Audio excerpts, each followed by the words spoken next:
एखादा माणूस एखाद्या गोष्टीचा इतका ध्यास कसा घेऊ शकतो की त्याला उठता बसता झोपेत जागेपणी फक्त तीच गोष्ट दिसू लागते.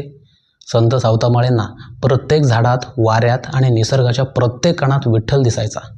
भारतीय वेदांत तत्त्वज्ञानात अशा अखंड चिंतनाच्या अवस्थेला एक सुंदर नाव दिलं आहे, निधिध्यास.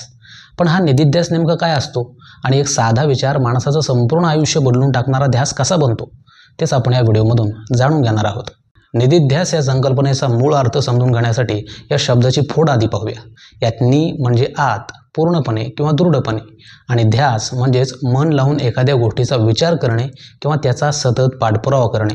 म्हणजेच निधिध्यासाचा साधा अर्थ होतो एखाद्या विचारात किंवा सत्यात पूर्णपणे रममाण होऊन त्यावर अखंड चिंतन करत राहणं. भारतीय वेदांत तत्त्वज्ञानामध्ये ईश्वराचा किंवा आत्म्याचा शोध घेण्यासाठी 3 महत्त्वाचे टप्पे सांगितले आहेत: श्रवण, मनन आणि निधिध्यास. यातल्या श्रवणचा अर्थ आहे कोणतंही ज्ञान लक्ष देऊन ऐकणं. मननचा अर्थ होतो त्या ऐकलेल्या ज्ञानावर विचार करणं आणि शंकांचं निरसन करणं. आणि निधिध्यास म्हणजेच तेच ज्ञान इतक्या खोलवर समजून घेणं की ते आपल्या जगण्याचाच भाग बनून जाईल. याच गोष्टीचं सुंदर वर्णन बृहदारण्यक उपनिषदामध्ये केलं आहे. आत्मा वारे द्रष्टव्य श्रोतव्यो मंतव्यो निधिध्यासितव्य.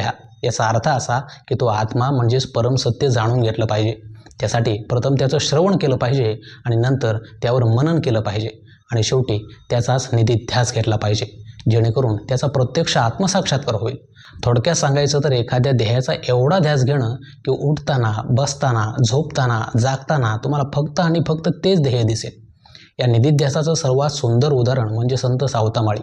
जेव्हा सावतोबा विठ्ठलाचा ध्यास घ्यायचे तेव्हा त्यांना स्वतःच्या शरीराचं, भुकेचं आणि अगदी जगाचंही भान राहायचं नाही. खरं म्हणजे सावतोबांसाठी भक्ती आणि कर्तव्य हे वेगळे नव्हतेच, तर तेच त्यांचं संपूर्ण जीवन होतं.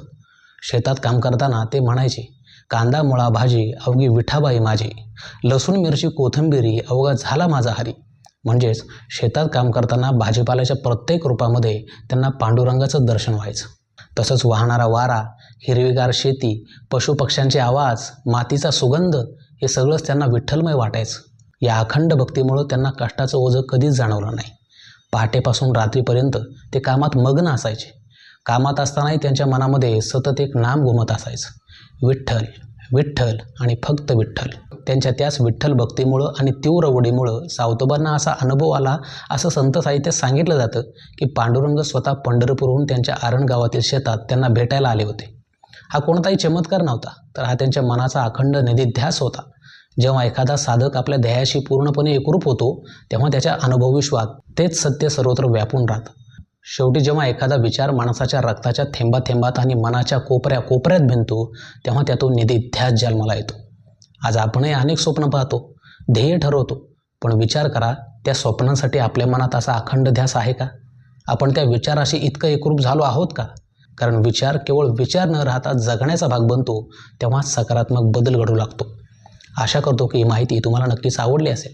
हा व्हिडिओ उपयुक्त वाटला असेल तर लाईक करा, शेअर करा आणि असेच नवनवीन व्हिडिओज पाहण्यासाठी चॅनलला सबस्क्राईब करा.